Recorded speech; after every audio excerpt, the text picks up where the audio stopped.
Okay, well, we'll go ahead and get started, and thank everybody for their patience. Good day to you all. Today, Huawei's webinar is going to be with our great partner, Red Rover. On the line, we have Steve Roverino, who's the VP of Sales of Red Rover, and we also have Joe Kramer, who's a Channel Account Manager, and they're going to help take us through the presentation. We do have a couple of quick pieces of housekeeping. If you have questions throughout the presentation, please keep those questions coming. There's a Q&A panel in your GoToWebinar interface. So just click on that and ask your questions there, and we'll go ahead and answer those at the end of the presentation. Also, this presentation is being recorded, and it will be made available on the Huawei Enterprise USA website. So if you want to pass on a link to your colleagues, or if you want to re-listen to any part of it, you'll be able to access it there.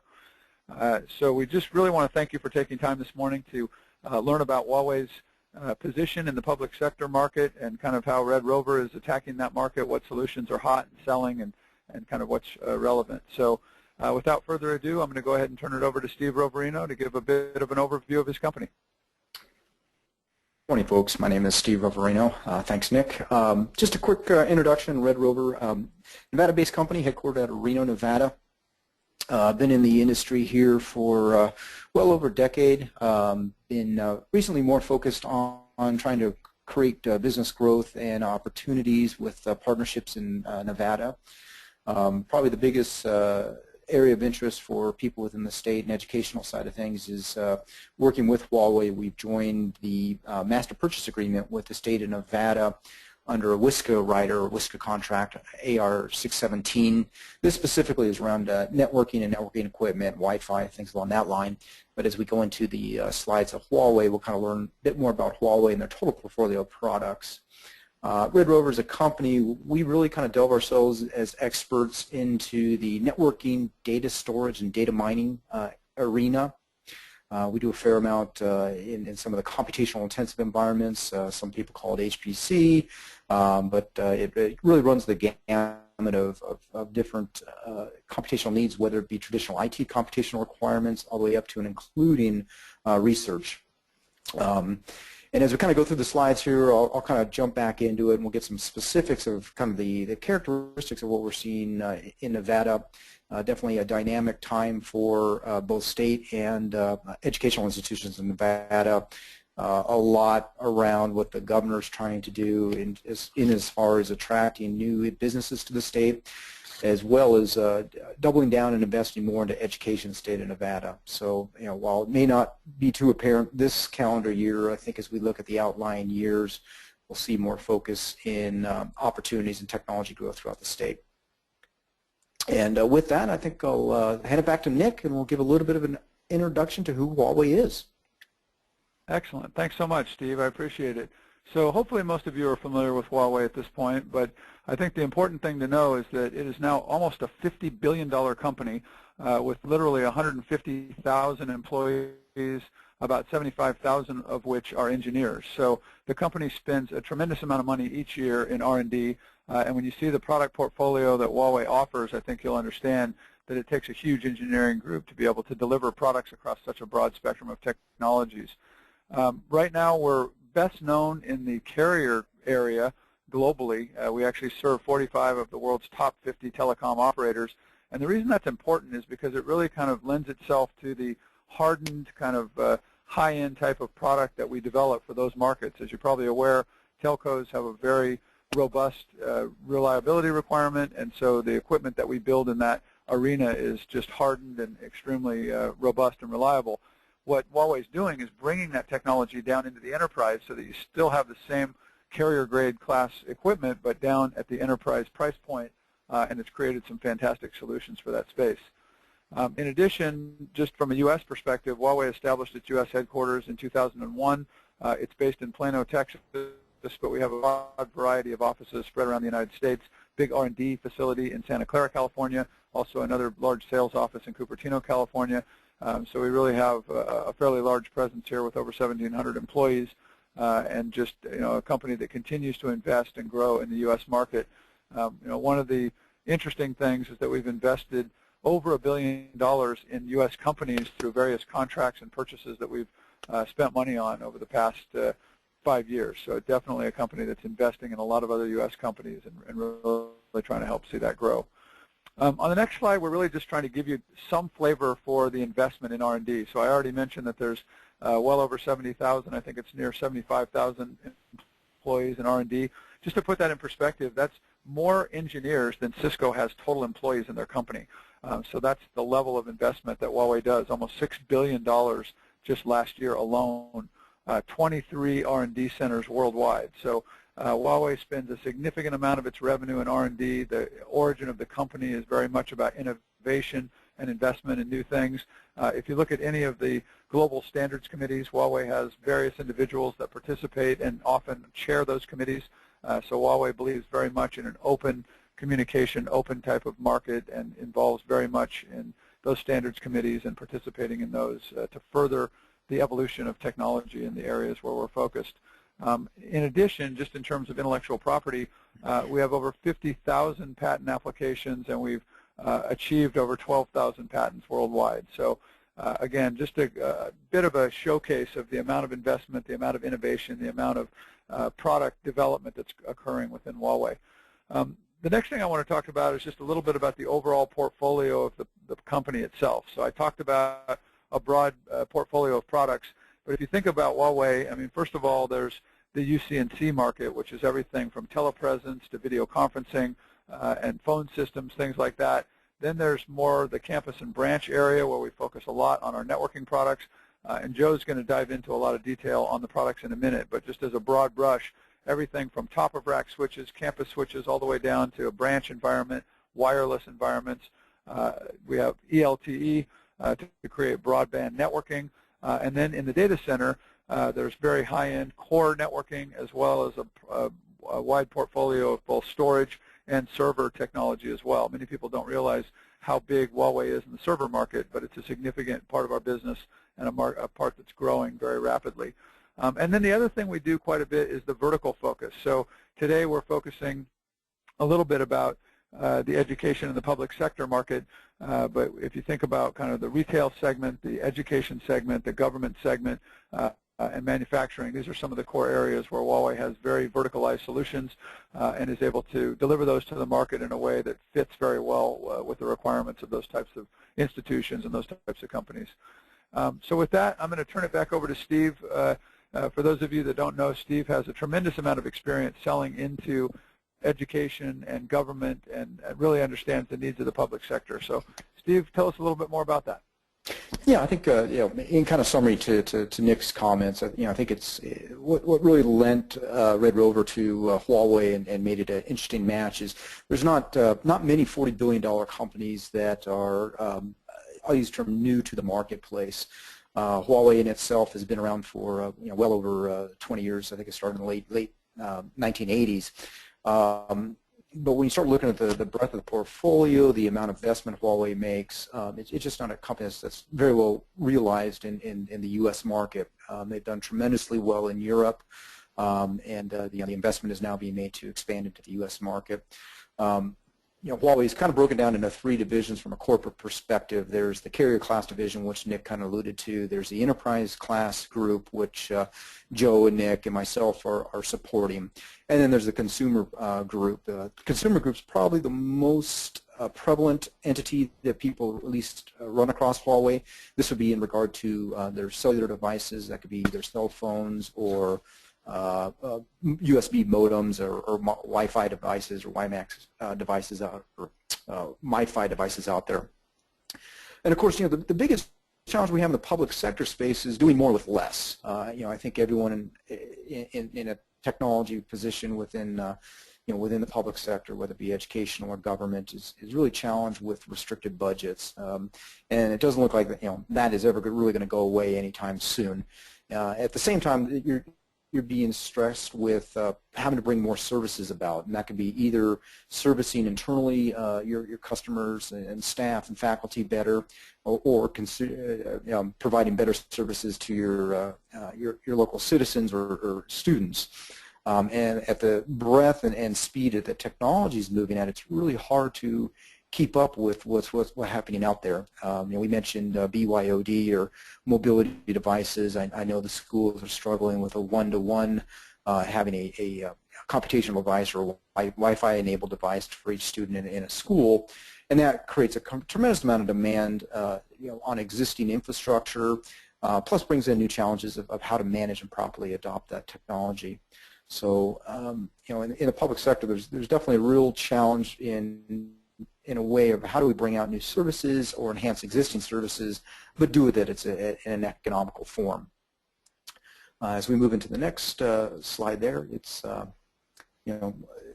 definitely it's how to increase the environment. Of course, everything's moving virtual, whether it be virtual servers or virtual offices. Everyone's interconnected one way or another.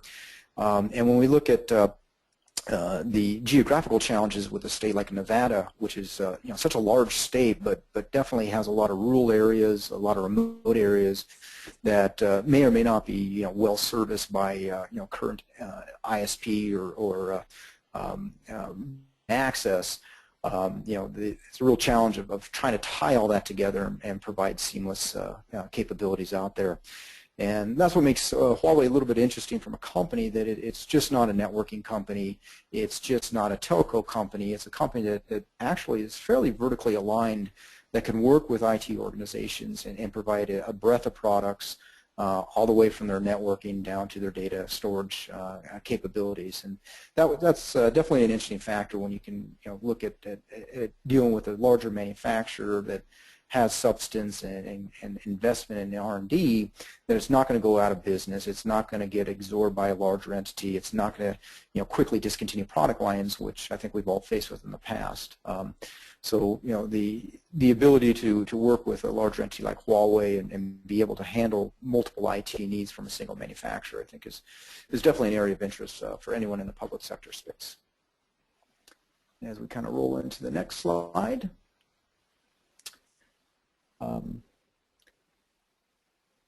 Nick, I'm not sure if you want to cover this or Joe, but I'll kind of start off. On the educational side of things, definitely the biggest push right now, at least in the state of Nevada, is improving standard networking capabilities, and that's either campus-wide or Wi-Fi-wide.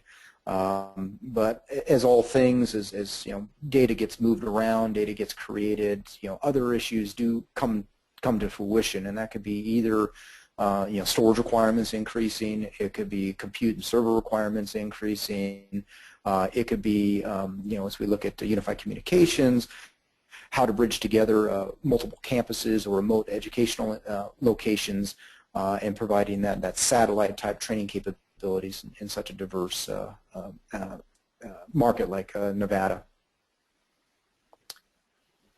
And then next slide. Joe, you want to jump into the server portfolio? Sure. Thanks, Steve. So Huawei, as you saw, has really a whole portfolio of products, and the servers are really starting to take off here in the U.S. for a couple of reasons. One is they are built for a telco environment, where actually some of these servers are built for like a 10-year life, and whereas most servers built in the U.S. are more built for a 3-year life. But we actually have a full line of rack servers, 1U, 2U, all the way up to blade servers, where you can actually get 8 to about 10 nodes within a blade. And then a multi-node server, which is just a 2U that can handle up to 4 nodes in those. We actually are moving towards the new Intel processors. So these are all Intel-based solutions with Intel design motherboards in them. Secondly, which would be this is kind of our full line of storage, from the really low-end entry block top storage all the way up into the mid-range and high-end. These are now going through a transition as well, just like the servers, where they're actually going to the newer processors. So they're going to be a lot faster, a lot more.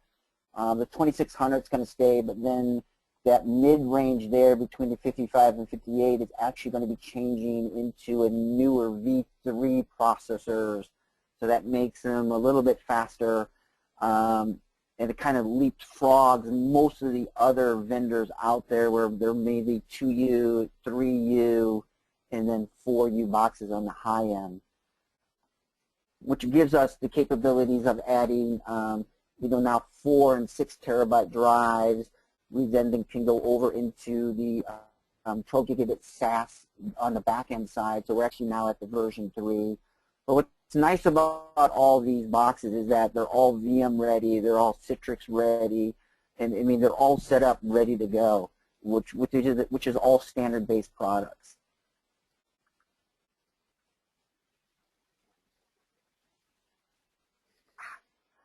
So this is where Huawei kind of really shines, which is in the network.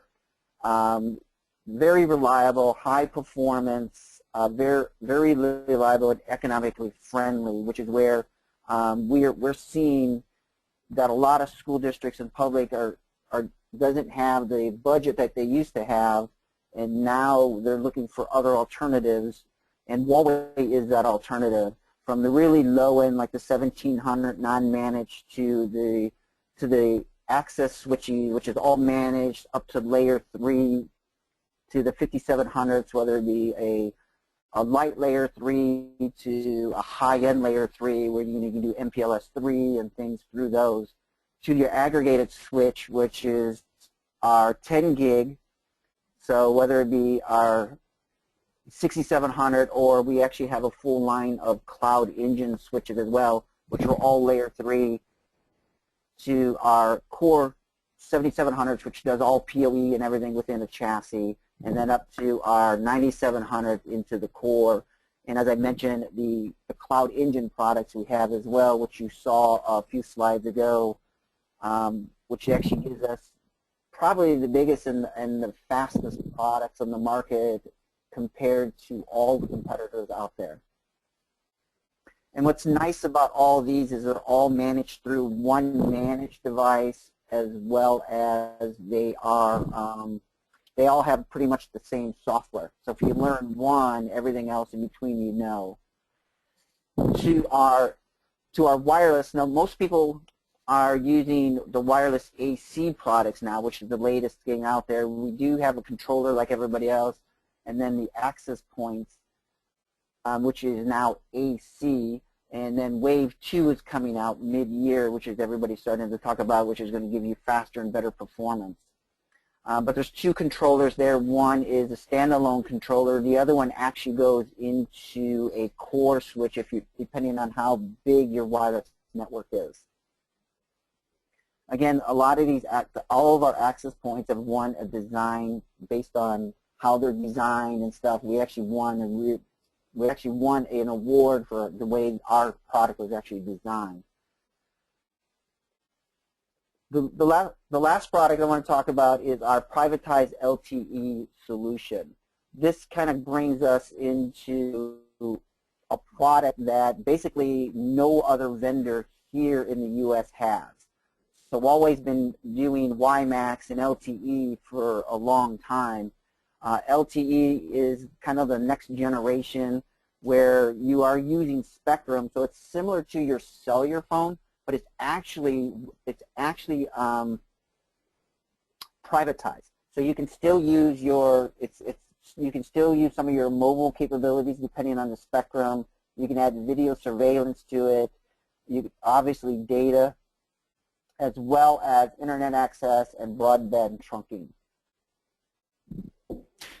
So one of the areas, this is Steve real quick, we're seeing a lot of interest from school districts and in some cases counties and cities that tend to be a little rural and underserviced in a way, using LTE technology to provide broadband support to their students or to citizens in areas that otherwise wouldn't be serviced by a common carrier out there. And Joe's got a fair amount of examples. There's a couple case studies we have at the end of this presentation that cover that. Of course, it's not free. There's a cost associated with putting this infrastructure in place. But when you look at some of the alternatives of running optical or fiber to the home, when you look at other transmission capabilities, it does become a cost-effective way to cover a very large area and service broadband access, either for exclusive use by the city or government, or co-use in regard to supplying large area WiMAXs. So, and we'll look at one of the case studies where a university and local community have adopted this type of technology. And go ahead, Joe. And what Steve was talking about is the actual bandwidth that you're going to be using with this. I mean, you're getting speeds up to 100 to 300 megs. You're getting covering a huge area depending on what you want, and then you can it actually gets down to the actual equipment. But what's nice about it is it's a lot of your Huawei's working with companies like Intel as well as other carriers to kind of bring the laptops with an LTE environment built into it. A lot of your cell phones, pads, and things like that already have those types of technologies built into them on a chip. When you come down to bring your own devices now, this product is already set and ready to go for that. And then it is based off of spectrum, so 2.5 and 3.65 are the two major spectrums that we're seeing here in the USA. And 2.5 obviously gives you most of your iPhones, your iPads, your Android devices, and all the other devices that are out there already have that type of spectrum built into it. So then it's really just coming down to how do I connect into it and move forward. A lot of your laptops will need a certain dongle at the current time, but once Intel produces that chip and puts them on every laptop, then it gives you the capabilities of just adding right into the system.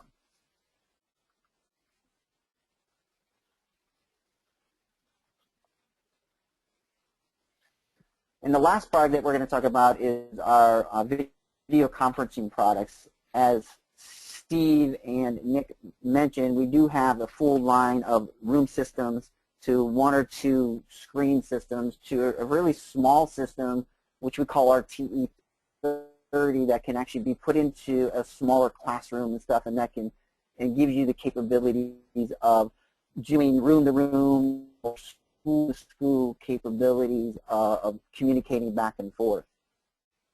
As well as we do actually have a mobile device that actually goes onto a pad and or a cell phone that can connect into it and communicate at a high definition rate.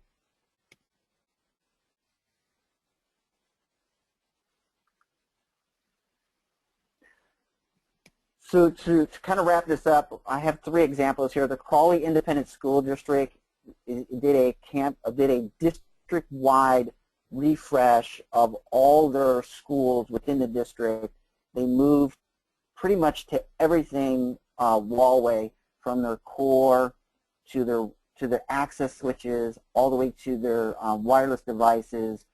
They did all the way to their phones and everything they've done. Everything now is completely Huawei. And from this one account, we've actually hit 5 or 6 or 7 other accounts that are starting to move forward with doing all the switches in certain areas, doing core, doing networking, as well as even LTE is coming down and is being prevalent within a lot of the school districts within Texas.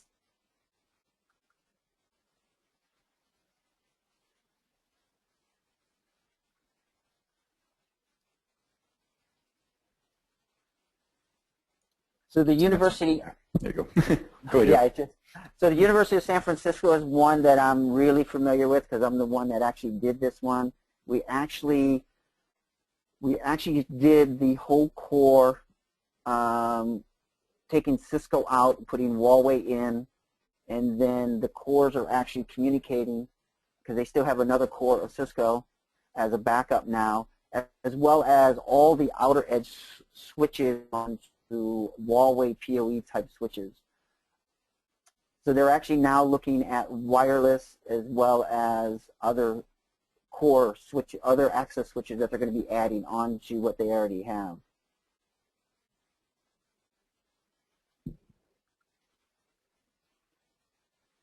and this is one example. The Northern Michigan University is our LTE product. They've actually had WiMAX when WiMAX was popular like 5-6 years ago. Now that WiMAX is kind of moving out, they moved over to LTE. So they used their spectrum that they got when they had the WiMAX, moved it over to LTE, and then they've covered all the universities and stuff, and now they're moving into the town and helping them provide wireless through the whole town as well as all the universities, as well as into the outer edges where they need, where they see other areas that they need pocket for wireless services. Huawei has all the other devices like they call CPEs that the people can connect into the internet, as well as the little MIMO devices.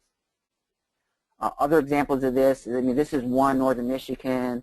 A couple of other ones is Pasadena School District down in Texas is starting to roll out LTE, as well as King County, California is actually covering the whole county as well as the school districts and stuff.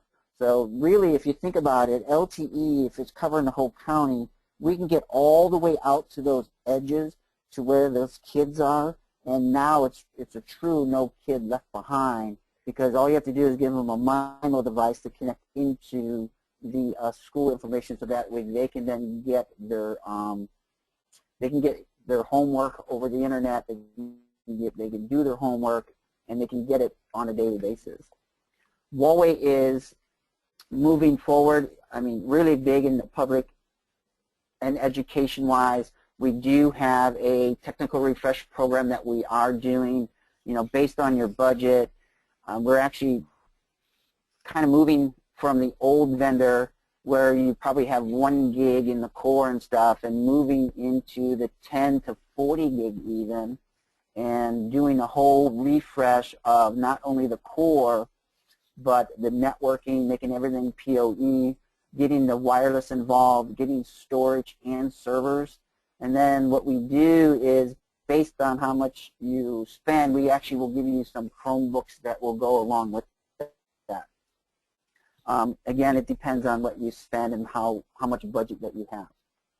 Hey, Joe, I'll just go ahead and pipe in as well on that. I mean, sure. I think Joe talked about some of the case studies in the education space, and one of the things that we noticed, and Steve touched on this earlier, is that they're really tightly constrained in a lot of public sector and educational environments. And so one of the reasons a lot of people are going with the Huawei gear is that with the traditional vendors, they've been able to maybe upgrade their core network, but for that exact same budget with Huawei, they were able to also upgrade their wireless, also add some server technology into the mix, add some storage, be able to have enough replication storage to be able to back up their entire network of all their core applications. So it was just fundamentally being able to stretch their IT dollar so much further. And then Joe also was talking about the Chromebooks. You know, Huawei is truly a friend of education, and in that vein, we've actually struck up a partnership with a company called Crawley, which is one of the guys on the board is Scott McNeely, formerly from Sun Microsystems. And this is one of these educational websites where people can go on and get curriculum for a variety of different classes, and Huawei is investing in Crawley and basically helping build out their calculus curriculum. But if you go look on their website, you'll see a whole different groups of curriculum on subjects, and teachers can leverage that to be able to deliver internet-based education to students. So kind of in that vein of really enabling students to be empowered and realizing not every family has the financial means to be able to provide these mobile devices, Huawei is investing in the school districts to be able to provide endpoint devices like Chromebooks, and up to 1,000 Chromebooks in the case of some of these larger refreshes. So it's an exciting thing that we're doing, and it's a promotion that's been extremely popular in the education space. So, by the way, I think we're coming about towards the end here, but I do want to mention we have quite a few questions that have come in, and I would strongly encourage you to continue asking questions, because we're going to take those right now. But before we get to the Q&A, Steve or Joe, any final comments you want to make before we go to the questions? Yeah, I think just a quick summary. You know, from a Red Rover perspective, I think you know it's it's always daunting when you run across companies you haven't heard before or haven't seen before. There's a lot of startups out there. There's a lot of smaller entities out there, but to run across a company of 40 billion plus in strength, I think does kind of open eyes that that it is a formidable component in the market out there. Their products are use the term mature to the point that it's not a risk that you're dealing with beta 1 code or beta 1 products. I mean, these have been out in the marketplace for a decade. Depending on the various product, it's onto its second, third, fourth generation of iteration and development. One-on-one, I know there could be some geopolitical concerns about the chemistry of Huawei. If you want to bring that or raise that with Red Rover or Joe Kramer, we definitely love to kind of talk through some of that. The reality is any commercial company that's out there and driving the marketplace, I mean, everyone has to be up and up. Everyone has to be on an even playing field. And there's a lot of subjecture, a lot of rumors flying around there, but I would press you to actually dig for the facts and really see if anyone has really proven any concerns about Huawei out there. There's a lot of government entities in Europe and elsewhere, and even up to and including the U.S. That are deploying Huawei, and it is a product that's working and meeting expectation. Outstanding. So let's go ahead and fire on some of the questions. So this one might be either for Steve or Joe. One of you might want to handle it, but one of the guys asked, says, I'm used to dealing with the Cisco devices. How hard is it going to be for me to learn the Huawei operating system in the networking side? So I'll take that one. So really, if you start seeing the difference, basically the difference are just a little bit within the commands. They all have the CLI, which most vendors all have. They're all a little bit different, but to learn this, it would probably take less than a couple hours for one of the engineers or one of the guys that have been trained on doing this. It's very easy to learn the little commands that you need to do to actually get it to work. Excellent. Okay. The next one is about operability. There's actually two different people that have asked some form of this question. It's saying, regarding Huawei's interoperability, what can we expect if we plug Huawei networking devices into a network that has other devices from Cisco, Juniper, or other vendors? So Huawei actually is a standard-based product on all the switching, basically on everything that they design. It's all standards-based, just like Cisco, HP, Broadcom, everybody else. We use basically the Broadcom chipset within our devices, especially our networking side. So it's really all standards-based. It will actually commingle with any other products on the market today. I think I'd take that a little bit further too, Joe. Is the management configuration software from Huawei is called eSight, little e and then S-I-G-H-T. That product actually has been developed to be cross-platform, so that if you do have an existing environment, let's say of Cisco or other name brand manufacturers, you can have one configuration management software package supporting multiple different manufacturers in a hybrid environment. So I think that further kind of entails the ability to mix and match or deal with the legacy and go forward vendor concerns, and being able to, instead of having to deal with two different management configuration systems, be able to deploy one to cover a series of different manufacturers out there. One other data point that's probably worth mentioning is each year Huawei participates in the Interop show, and if you're familiar with how the network for Interop is set up, it's a conglomeration of devices from probably 20 or more different vendors, and so they really are proving the interoperability between Huawei and Cisco and Juniper and HP and a variety of other vendors, and every year we've been able to operate flawlessly in that environment, and it's truly one of the most diverse and extensive environments that you can imagine, specifically designed around showing the interoperability between different vendors.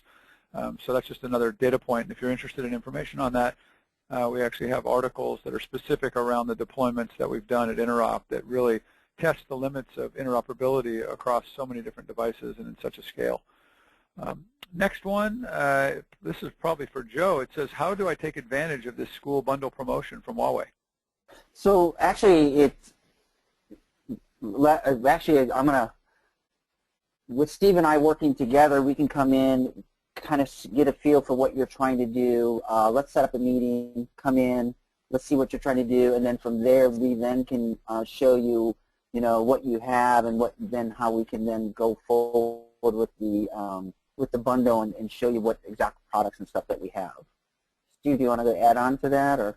No, that's the right way to do it. I mean, it's definitely important to kind of understand where where your current needs reside, where your future direction foresee. We definitely want to kind of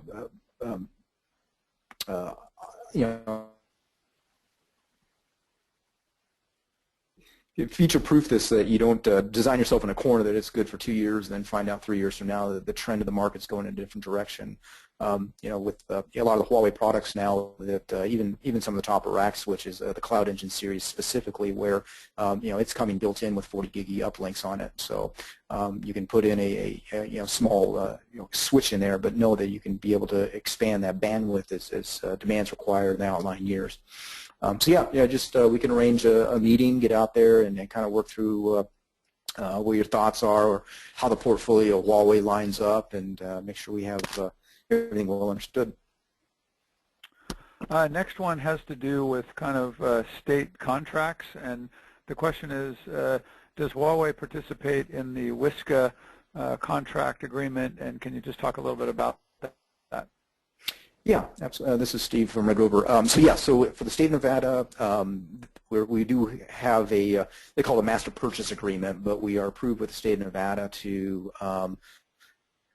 provide the data communication products from Huawei under a WISCA rider. Again, the contract there is AR 617. But aside from that, we know WISCA is kind of a generalized pricing term. We know a lot of government agencies, institutions, and educational institutions typically go off for tenders and look for tendering a product, whether it may be under an E-rate type program or other type of either grants or just long-term purchase commitments. And that is something that Red Rover and Huawei also deal with in far as looking at tender requirements, and in some cases, the pricing could be advantageous because of that specific contract to meet or exceed the discounts that might come off a WISCA contract. Excellent, excellent. We've just got a couple more, so if you have any other questions in the audience, please send them through. We very much appreciate all the questions that you've asked so far. These are great questions. Next one is, does Huawei have any type of technical certification courses for its networking and server products? Joe, can you talk a little bit about the certification courses? Yeah, so Huawei has a full line of training courses, whether some of them be online or actually in classroom. And then we actually have done extensive training with some of the engineers out there, and you can actually take advantage of that to get certified and or to at least get to know the products inside and out. It actually will go through all of the configurations and everything else that you'll see within an environment. Yeah, I would add to that. I think the Huawei portal, HuaweiEnterprise.com or Huawei.com, the website's pretty good from the point of it. It's got a really strong support capability, online knowledge base. Anywhere from manuals to install guides. Is all online and available. It's available in English. The language areas and up to other language depending on second or third language skills of folks out there. And Joe's right. There's a full training portal there as well, where you can undergo full-blown certification training. You can go and do online web-based training if you just want general product knowledge. So the documentation is actually very, very thorough from Huawei, which is definitely a godsend for individuals or institutions that are looking for just, give me a manual, show me how to do it, and we're off to the races. I don't need, I don't want to pay for a lot of professional services, or I don't need a lot of hand holding. We'll figure it out. And they have a great bunch of tools online there to help people do that. Excellent. And I might add that the URLs for both Red Rover and Huawei are on the slide that's being presented right now. And if you go to the Huawei Enterprise USA website, you will see a services section that's in the top-level navigation, and that will give you detailed information about course dates and what types of courses we offer. And these guys talked about it, but that's where you can go get detailed information about that.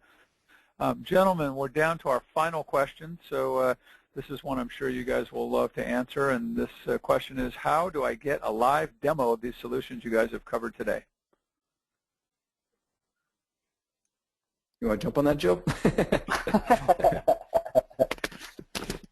So I have actually, it's nice for me being here, but I have access to all of my engineers, and we actually have a demo pool that we can actually pull from and actually get them into you, and I obviously get it a certain amount of time, but get them to you, get them in your facility. That way you can actually see how they work, what the commands are, and how we can do it. You can also do that through Red Rover, because Red Rover then can pull them from us as well.